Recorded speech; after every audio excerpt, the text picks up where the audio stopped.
Hari ini kita akan masuk ya adab huruf yang pertama, huruf alif ya. Jadi huruf alif, adab yang pertama di dalam kitab ini adalah al-ijarah. Jadi huruf alif ijarah. Apa arti ijarah?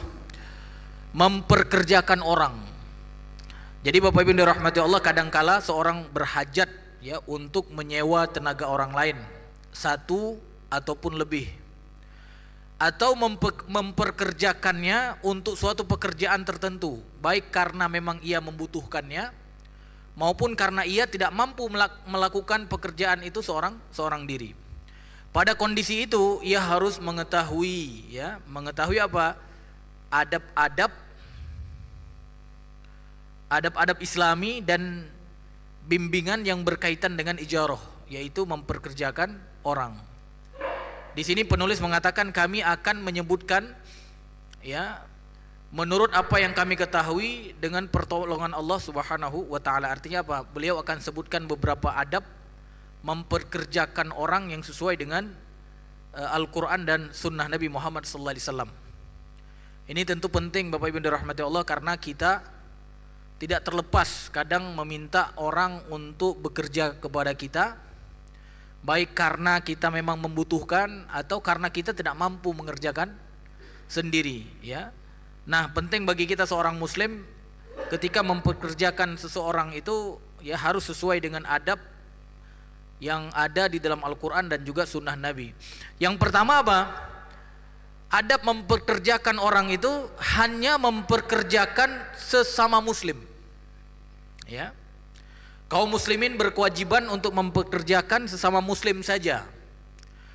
Tidak boleh ia memperkerjakan orang musyrik ya, karena Nabi sallallahu alaihi wasallam telah bersabda, "Falan asta'inu bi musyrik," kata Rasulullah sallallahu alaihi wasallam.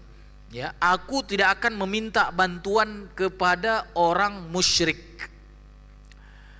Nah, Umar bin Khattab radhiyallahu anhu sangat marah ya ketika Abu Musa al-Asy'ari memperkerjakan seorang yang beragama Nasrani sebagai juru tulis pada masa kepemimpinannya di Kufah. Ya, jadi Abu Musa al-Asy'ari ini ya punya jabatan lah ya di Kufah di masa kekhalifahan Umar bin Khattab ya. Maka beliau memperkerjakan seorang Nasrani ya sebagai juru tulis. Nah, Umar bin Khattab ketika itu marah gitu. Bapak Ibu yang dirahmati Allah, terkecuali jika ia tidak menemukan seorang muslim hingga ia terpaksa mengupah orang musyrik. Itu pun dengan syarat tidak memberikan kekuasaan kepada orang tersebut atas aset-aset kaum muslimin ya. Jadi ini mungkin asing bagi bapak-bapak ya. Asing enggak, Pak? Tidak boleh memperkerjakan ya kecuali sesama muslim gitu. Ya kecuali apa? Kecuali tidak ada selain muslim gitu. Ya. Ini sebenarnya apa, Pak? Sebenarnya ini adalah dorongan untuk pekerja-pekerja muslim itu menjadi lebih profesional gitu. Ya. Kadang memang hari ini kita menemukan banyak pekerja ya sesama muslim itu dinilai kurang profesional oleh sebagian muslim yang lain gitu. Sehingga apa? Sehingga menjadi alasan ya sebagian muslim untuk memperkerjakan non muslim gitu. Ya. Nah, ini harus menjadi dorongan untuk kita kaum muslimin gitu. Jangan sampai ya saudara kita sesama muslim itu punya alasan untuk apa, Pak? Untuk memperkerjakan ya non muslim atau orang-orang musyrik atau orang-orang kafir secara umum ya yang menjadi pekerja kita gitu. Ya. Jadi ini dorongan untuk siapa? Untuk pekerja muslim itu harus lebih meningkatkan apa, Pak? Meningkatkan ya itqon lah bahasa Arabnya ya. Profesionalisme di dalam di dalam bekerja gitu. Sehingga apa? Tidak ada alasan untuk seorang muslim memperkerjakan apa? Memperkerjakan ya non muslim gitu. Ya, kalau hari ini saya menemukan ya beberapa saudara kita mengatakan seperti itu gitu. Kami memperkerjakan yang bukan muslim karena apa? Ya karena melihat ya sebagian dari kaum muslimin tidak profesional. Ya, dan memang kenyataannya begitu hari ini kan? Makanya ini harus menjadi dorongan untuk apa? Untuk pekerja-pekerja muslim itu meningkatkan profesionalisme, ya. Dan tentunya kalau bisa ya harus lebih terjangkau daripada non muslim gitu. Saya waktu tinggal di Mesir itu entah sengaja atau tidak mereka yang non muslim gitu. Kadang-kadang ketika jualan, Pak, itu pelayanan dan harganya lebih murah daripada toko saudara kita muslim gitu. Entah sengaja entah tidak. Ya, kalau sengaja berarti apa? Memang dakwahnya kan gitu kan. Sehingga apa? Sehingga menjadi alasan sebagian kaum muslimin untuk tidak bekerja atau tidak membeli di tempat orang muslim. Nah, maka Bapak Ibu yang dirahmati Allah, selain ini dorongan untuk pekerja-pekerja muslim agar meningkat profesionalismenya, selain itu juga apa? Terjangkau gitu, terjangkau oleh saudara-saudara kita yang muslim. Jangan sampai gara-gara seorang muslim tidak boleh mempekerjakan orang musyrik atau orang kafir, akhirnya jadi kesempatan gitu. Wah, kalau begitu biarkan aku kerja amburadul, biarkan mahal, toh mereka tidak akan mempekerjakan yang lain, gitu Pak ya. Nah, Bapak Ibu yang dirahmati Allah, mari kita lihat firman Allah Subhanahu wa taala di dalam surat An-Nisa ayat 141. Wa la yaj'alallahu lil kafirina 'alal mu'minina sabila. Allah tidak akan memberikan jalan kepada orang-orang kafir untuk mengalahkan orang-orang yang beriman. Allah tidak akan memberikan jalan untuk mengalahkan siapa? Orang-orang beriman. Ini kalau kita lihat beberapa kalimat ke belakang, karena surat An-Nisa ayat 141 bukan ini saja, ini yang terakhir saja ya. Wala yaj'alallahu lil kafirina 'alal mu'minina sabila, ini yang terakhir di ayat 141. Allah tidak akan memberikan jalan kepada orang kafir untuk mengalahkan orang-orang beriman. Nah, kalau kita lihat sebelumnya, ini ada kaitan dengan orang-orang munafik. Jadi orang munafik itu tidak menginginkan orang mukmin itu menang. Ya, dan orang munafik itu ketika membantu kaum muslimin itu sebenarnya punya tujuan. Ya, tujuannya apa? Ketika menang kaum muslimin, mereka nanti mengatakan, kan kami ikutan, gitu katanya. Ya. Nah, di saat yang sama mereka juga bantu orang kafir. Nah, ketika orang kafirnya menang, maka dia mengatakan apa? Nah, kami kan membantu kalian. Maka di akhir ayatnya apa kata Allah? Allah tidak akan membuat orang-orang kafir itu mengalahkan mukmin. Artinya apa? Ini sebenarnya sebagai sindiran untuk orang-orang munafik. Jadi orang munafik itu walaupun dia membantu orang kafir dengan tenaga full gitu, Allah tidak akan mengalahkan orang-orang mukmin dari orang-orang kafir itu. Jadi namanya orang mukmin itu disebutkan oleh para ulama tidak akan pernah kalah mutlak di dunia ini. Ya, walaupun kadang kalah, kadang menang, tapi kalah mutlak tidak gitu. Jadi tidak akan hilang orang mukmin di bumi, begitulah kira-kira. Ya, kalau sekarang misalnya mukmin di bawah apa di atas, Pak? Di bawah. Tapi ini tidak akan selamanya, begitu. Maka orang-orang munafik harusnya apa, Pak? Harusnya jadi pelajaran gitu. Jadi pelajaran bahwa Allah sudah mengatakan Allah tidak akan memberi jalan kepada orang kafir untuk mengalahkan orang-orang mukmin. Jadi tidak perlu apa?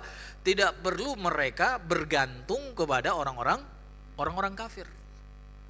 Ya, harusnya sudah kembali saja ke kelompok kaum mukminin sehingga apa? Menang bersama, berizah bersama. Jangan sampai apa? Jangan sampai menjadi ya penolong orang-orang kafir ya, karena apa? Ingin mendapatkan keuntungan dari orang kafir tersebut. Ya, intinya apa? Ini secara umum larangan ya, larangan bagi orang-orang mukmin ketika memperkerjakan orang, khususnya ketika membutuhkan tenaga mereka, baik karena kita butuhkan atau karena kita tidak mampu mengerjakan sendiri. Ya, adab yang sesuai dengan Al-Quran dan Sunnah itu adalah memilih siapa Pak? Orang-orang Muslim, kecuali memang orang Muslim tidak ada yang bisa ya kita pekerjakan ya, sehingga kita mendapatkan uzur lah begitu mempekerjakan non muslim karena memang tidak ada kaum muslimin. Makanya saya katakan tadi, dengan ini mudah-mudahan menjadi sebab meningkatnya profesionalisme kaum muslimin dalam bekerja, dan juga apa? Ya menurunkan harga apa tadi, Pak? Ya tidak menyusahkan baik dalam harga maupun dalam kualitas, Pak ya. Sehingga apa? Pekerja-pekerja muslim itu layak dipekerjakan oleh muslim lainnya. Tapi yang kedua, adab mempekerjakan orang adalah mempekerjakan seseorang yang kuat dan terpercaya. Hendaknya seorang muslim mempekerjakan untuk hajatnya seorang yang ada pada dirinya sifat amanah, bagus agamanya, kuat dan layak. Hal itu berdasarkan firman Allah Ta'ala, inna khairu man istajarta al-qawiyul amin, kata Allah Ta'ala. Sesungguhnya orang yang paling baik yang engkau ambil sebagai pekerja, ya, sebagai pekerja pada kita, ialah orang yang kuat dan dapat dipercaya. Ya, surat Al-Qasas ayat 26. Ini ada kaitan dengan siapa namanya itu? Ya, Nabi Musa ya. Nabi Musa ketika membantu siapa, Pak? Membantu anak Nabi Syuaib ya.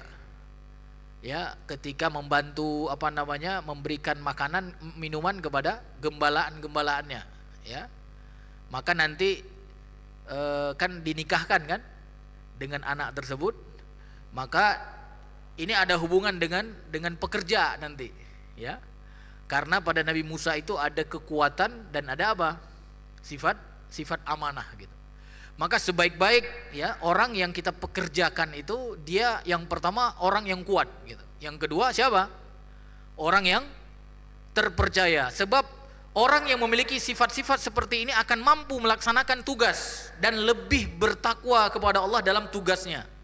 Adapun orang yang hanya memiliki sebagian sifat di atas, tidak memiliki sebagian yang lain, akan menyebabkan kekacauan sehingga pekerjaan tersebut tidak akan sempurna hasilnya sebagaimana yang diharapkan. Ya, disebutkan dalam sebuah riwayat bahwa Umar bin Khattab radhiyallahu anhu berkata, "Ya Allah, aku mengadukan kepadamu kelemahan orang yang amanah dan pengkhianatan orang yang kuat." Gitu. Jadi nggak boleh setengah-setengah gitu.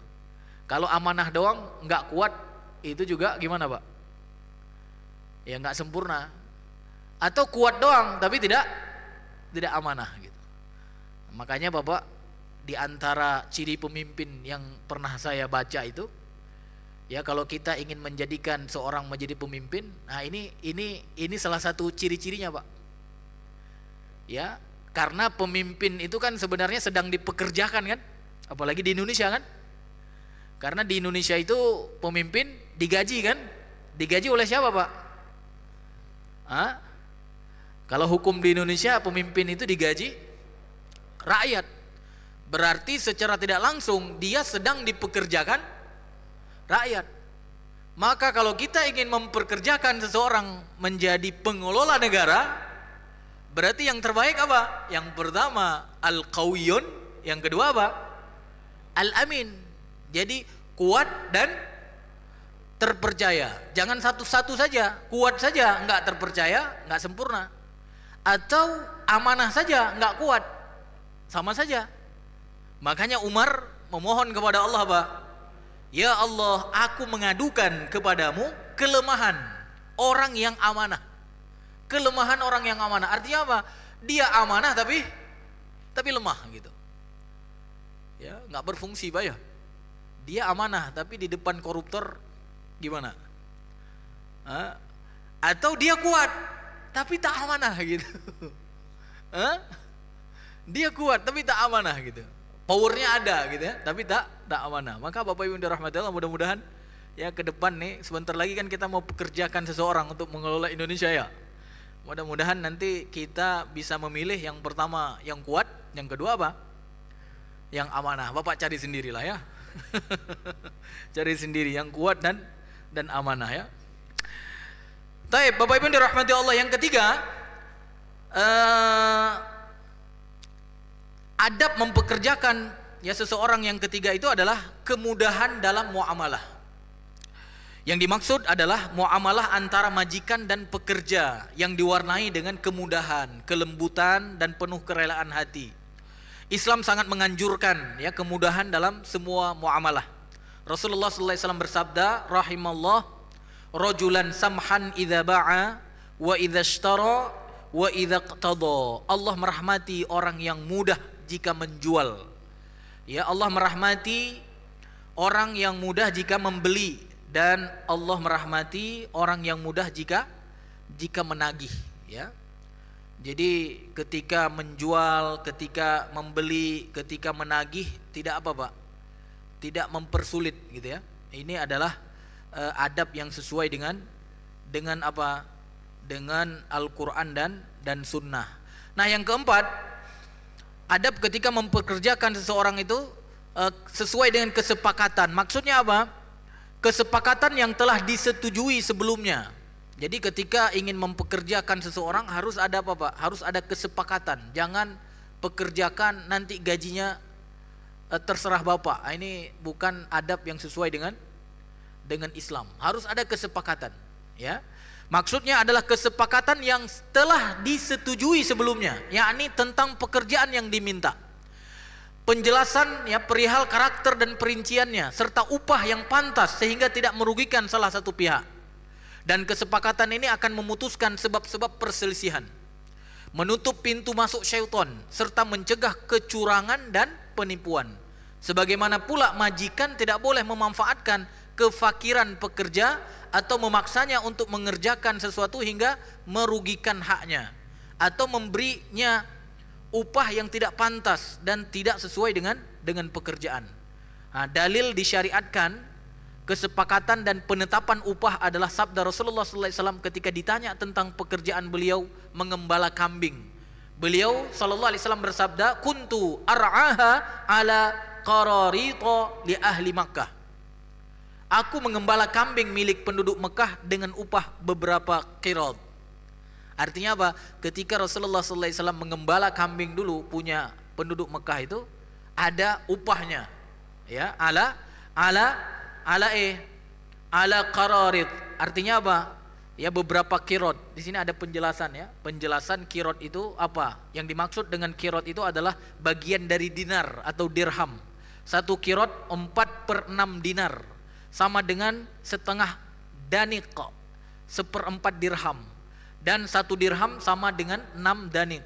Sebagaimana sebagian perawi hadis berpegang dengan tafsir ini, sebagaimana yang dipilih oleh Ibnu Hajar Al-Asqalani ya. Jadi ada ketentuannya gitu. Ketika memperkerjakan orang ada kesepakatan, Pak. Ini yang sesuai, ya, kontrak. Enggak, udah kerja aja deh di rumahku. Nanti gimana? Gampang gitu, gampang gitu. Ya. Kalau nanti gampang berarti apa? Peluang apa yang pertama? Ya, peluang sebab-sebab perselisihan muncul, ya. Yang kedua apa? Peluang masuknya syaitan, ya. Dan peluang terjadi kecurangan dan peluang terjadi penipuan. Nah, dengan membuat kesepakatan berarti apa? Kita sudah menutup sebab-sebab perselisihan, menutup pintu masuknya syaitan dan mencegah kecurangan dan penipuan. Nah, makanya Bapak Ibu dirahmati Allah, ya memang kadang-kadang kita ketika memperkerjakan seseorang tanpa kesepakatan di awal, yang memperkerjakan aja memang agak bingung kadang-kadang ya. Kalau memberikan banyak, kayaknya kerjaannya begini-begini aja gitu kan. Memberikan sedikit tidak sesuai dengan dengan kebiasaan gitu kan. Maka harus apa, Pak? Harus ada kesepakatan. Maka benar ya, di beberapa daerah misalnya ada upah minimum itu apa namanya? Pak? UMR ya? UMR ya? Ya, gaji batas minimum. Jakarta segini misalnya, Bekasi segini gitu, ya. Ini adalah sebenarnya kesepakatan yang dibuat bersama, ya. Makanya negara harus harus turun di situ kan. Tapi memang ya bukan aturan negara saja, kita sebagai pribadi muslim ya tetap harus membuat kesepakatan ketika memperkerjakan seseorang. Karena Rasulullah SAW ketika dulu mengembala kambing penduduk Mekah, beliau pembayarnya jelas ya, beberapa ala qararid, artinya beberapa qirot ya. Kalau sekarang misalnya kita memperkerjakan orang berapa upahnya, maka harus jelas di awal. Taib, selanjutnya Bapak Ibu dirahmati Allah, adab memperkerjakan seseorang itu yang sesuai dengan Al-Quran dan Sunnah adalah tidak boleh memperkerjakan seseorang untuk perkara yang haram. Nah ini berat nih Pak ya, apalagi sekarang Pak ya. Tidak boleh memperkerjakan seseorang untuk perkara yang haram. Seorang pekerja tidak boleh menerima pekerjaan yang di dalamnya terkandung kemarahan Allah Ta'ala. Misalnya menjaga toko yang menjual barang-barang haram, ya. Masya Allah, ini seperti rokok pula disebut di sini. Yang paling disukai orang Indonesia pula ya. Gimana dong Pak ini? Ya kalau di Indonesia katanya nggak haram, makruh katanya itu. Karena ini ulama pengarang kitab ini ya Timur Tengah kan umumnya hukum rokok itu haram gitu ya. Tapi memang ya kita harus bacakan ya nggak boleh ada yang tersinggung berarti ya. Jadi seorang pekerja tidak boleh menerima ya pekerjaan yang di dalamnya terkandung kemarahan Allah Ta'ala. Misalnya menjaga toko yang menjual barang-barang haram ya.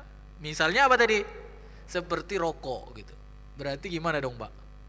Gawat ini gawat nih. Nah kemudian minuman keras. Kalau minuman keras mungkin di Indonesia maul ya. Ya. Habis itu majalah CD porno ya dan lain sebagainya. Janganlah ia menerima kecuali pekerjaan yang dibolehkan hingga upah yang ia terima halal dan baik ya. Jadi memang ini Pak? Ini adab Pak, ini adab. Ya adab. Kalau mau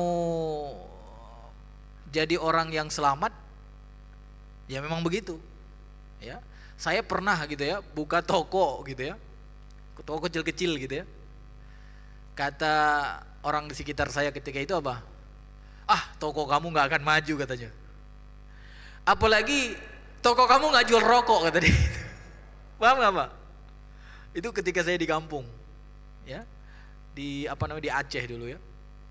Toko kamu nggak akan maju, apalagi nggak jual rokok katanya. Ya karena biasanya toko-toko kecil itu yang banyak dibeli adalah rokok. Ya akhirnya nggak jadi penjual sekarang Pak. Penjual ya. Gimana Pak? Ya siap Pak kalau kita nggak jual lagi, atau kita tidak memperkerjakan atau tidak bekerja di perusahaan. Katanya, waduh gimana ya, orang sekarang kalau nggak ada pabrik rokok, banyak pekerja yang yang nganggur, bener nggak? Kan sekarang di antara sebab dibolehkan produksi rokok itu gara-gara pertimbangannya yang pertama Pak? Yang pertama ya bukan pajak dulu, yang pertama itu pekerja, tenaga kerja gitu. Kalau berhenti berarti banyak yang nganggur ya. Tapi bagi kita yang sudah beradab kepada Allah dan Rasul, kemarin kan kita sudah bahas itu kan? Ya, beradab kepada Allah dan Rasul. Kalau sudah beradab kepada Allah dan Rasul nggak takut itu. Karena kan diantaranya apa? Kemarin kita sebutkan kan, walau annahum aqamut Taurah wal Injil, ya, wa ma unzila ilaihim min rabbihim la akalu min fawqihim wa min tahti arjulihim kan. Ketika kita bahas adab itu tuh, adab berhukum kepada syariat Allah. Kan ada diantaranya kita sebutkan firman Allah di dalam surat Al-Maidah ayat 66 itu kan. Mudah-mudahan masih ingat tuh. Orang kalau menegakkan Injil, menegakkan Taurat dan menegakkan Al-Quran, artinya syariat Allah secara umum, maka Allah akan kasih makan katanya. Allah akan kasih makan, ya, kasih makan apa? Kasih makan dari atas dan bawah. Ya, jadi sebenarnya ketika kita meninggalkan yang haram itu nggak perlu takut hilang apa Pak? Hilang rezeki gitu. Cuma sekarang pertimbangannya masih itu. Termasuk di kita kan kemarin di DKI misalnya ada apa? Salah satu sahamnya apa misalnya? Miras misalnya kan? Itu kan pertimbangannya ekonomi juga kan? Ya. Padahal sebenarnya kalau kita berani gitu ya, berani, khususnya ini pengambil kebijakan gitu ya. Mungkin setahun, 2 tahun pertama cobaan, biasa cobaan. Tapi setelah itu apa? Allah akan kasih makan dari bawah dan atas. Makanya ke pembahasan kita kemarin di kitab ini yang pertama itu adalah tentang adab kepada Allah dan Rasul ya. Jadi Bapak Ibu dirahmati Allah, tidak boleh memperkerjakan ya seorang untuk perkara yang haram ya, seperti ya tadi ya yang kita sudah sebutkan, seperti apa namanya, menjual barang-barang haram ya, seperti rokok, minuman keras, majalah dan CD-CD porno dan lain sebagainya.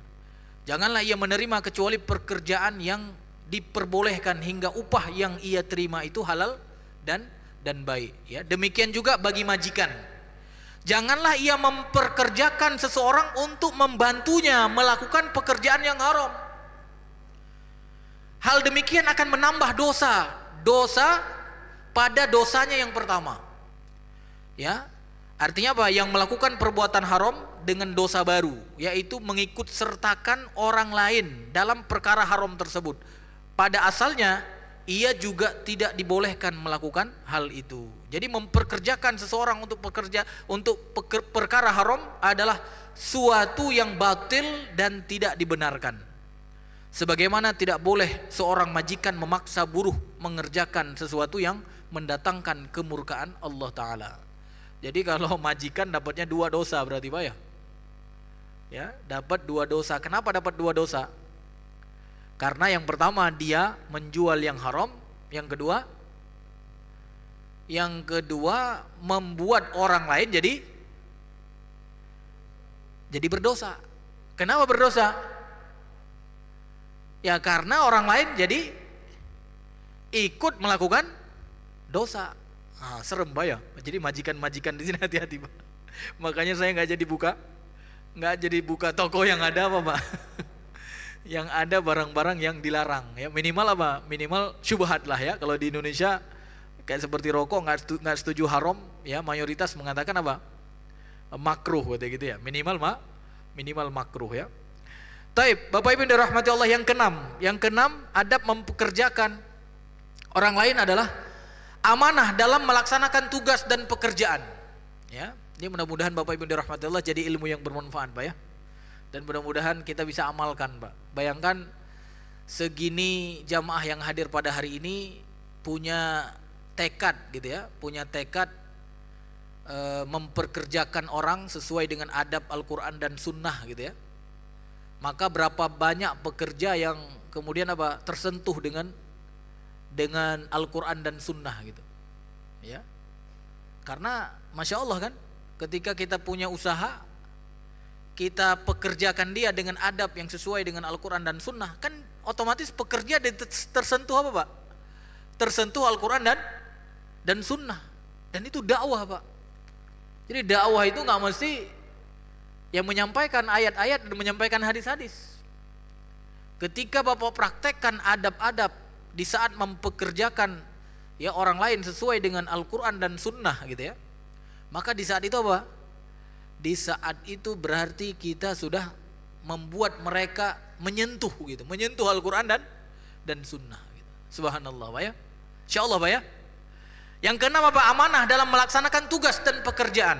Nah di sini banyak pekerja atau banyak yang memperkerjakan Pak. Memperkerjakan insya Allah ya. Ini bos-bos semua insya Allah nih. Nah kalau pekerja itu apa? Amanah dalam melaksanakan tugas dan pekerjaan. Sudah selayaknya seorang pekerja melaksanakan tugasnya dengan penuh amanah dan tidak berkhianat. Hendaknya ia bertakwa kepada Allah Ta'ala bahkan ketika majikannya tidak ada. Masya Allah. Ia harus tetap muraqabah. Artinya apa? Merasa diawasi oleh Allah Ta'ala. Jangan sampai pas ada bos, Masya Allah gitu ya, kerjanya rapi gitu. Begitu bosnya sholat zuhur gitu ya, atau sholat asar, kan bosnya bisa sholat itu Pak ya. Akhirnya apa? Bekerja tidak baik ya.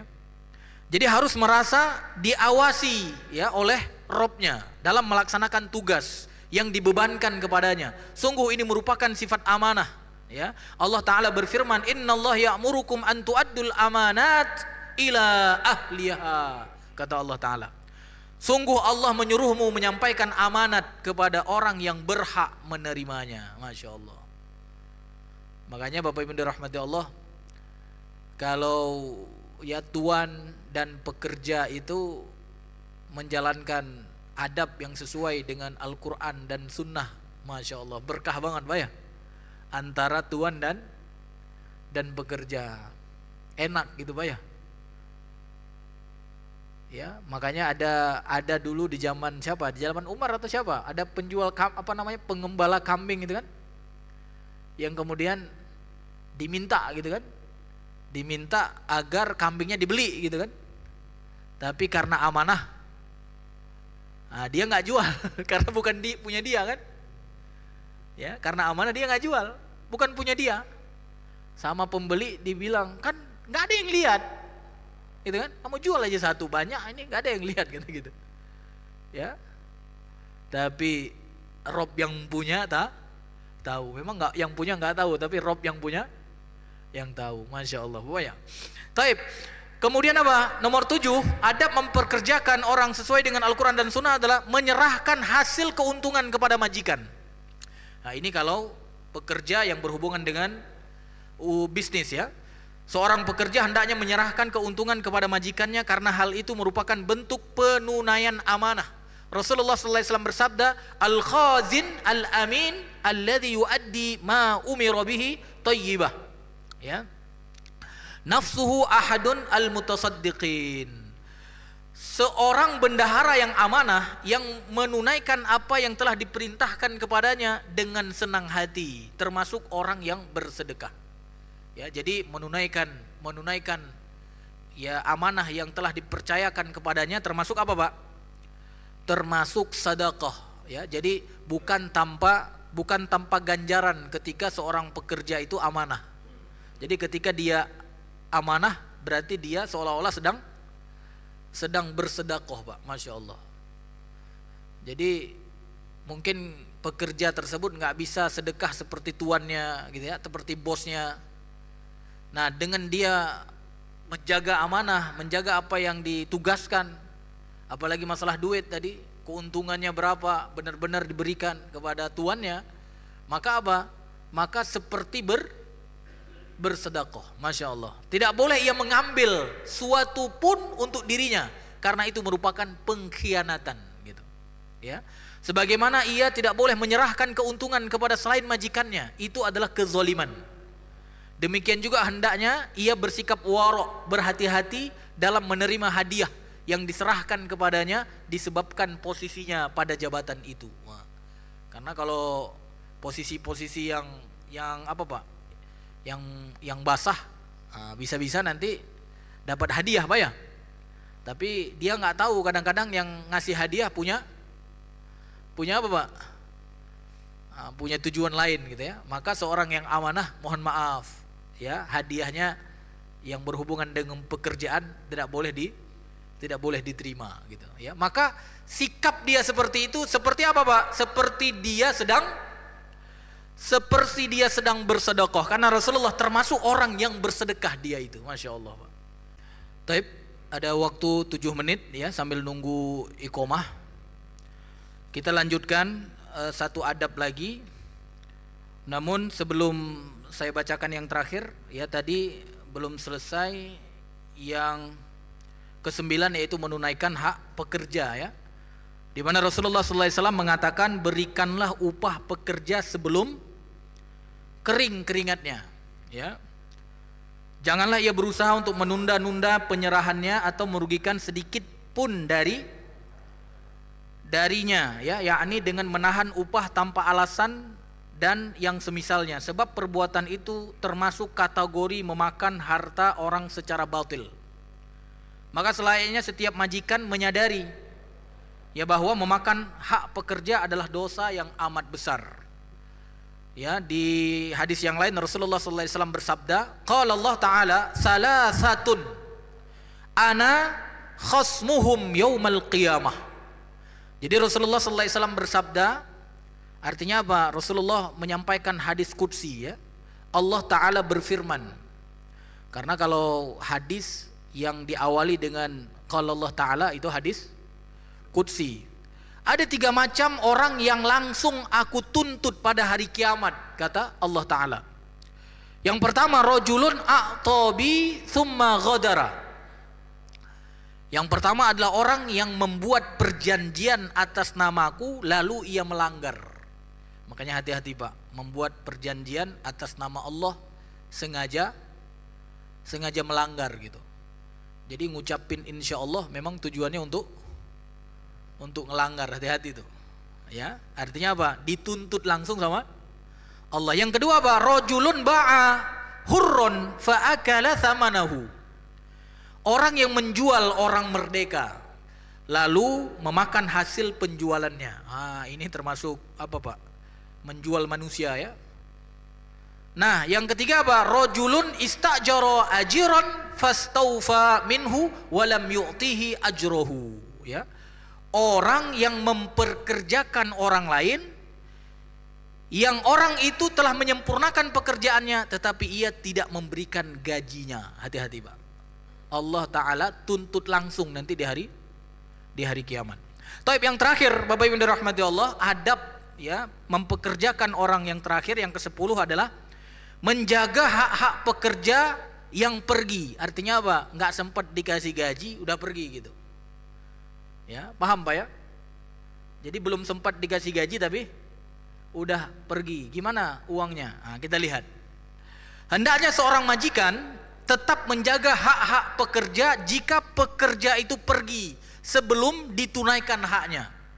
Baik karena sakit, pergi tiba-tiba, atau sebab lainnya. Seandainya upah pekerja tersebut bergabung dengan harta majikan dan terus bertambah keuntungannya, ketika si pekerja pergi, hendaklah ya majikan menyerahkan upah itu ya berikut keuntungannya. Ini merupakan amal soleh dan bentuk penunaian amanah ya, Masya Allah Pak ya.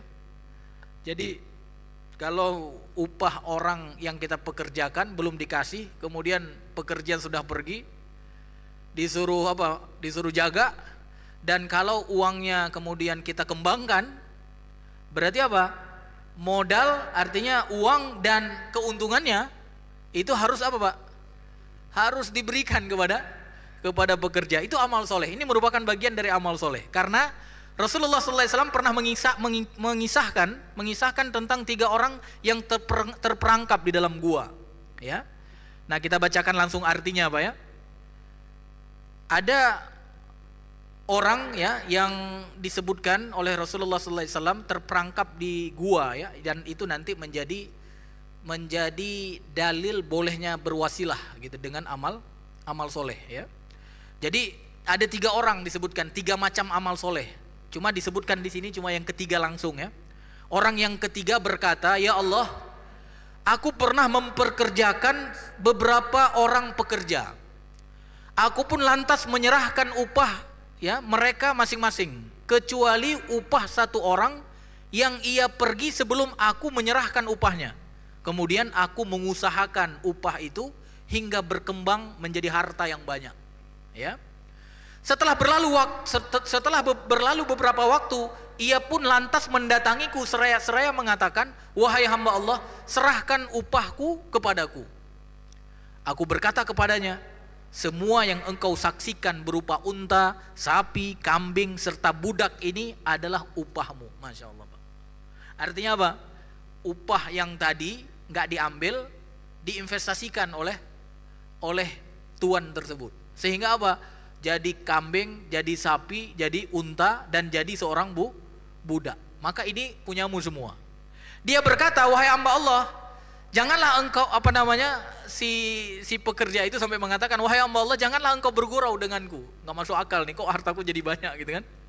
Maka dia pun berkata, aku tidak bergurau. Maka dia pun mengambil seluruh harta itu, menuntunnya dan tidak menyisakan sedikit pun untuk dirinya. Maka kemudian dia katakan, ya Allah, ini ketika dia di gua, ya Allah, jika aku melakukan semuanya itu semata-mata karena mengharap wajahmu, maka keluarkanlah kami di tempat ini.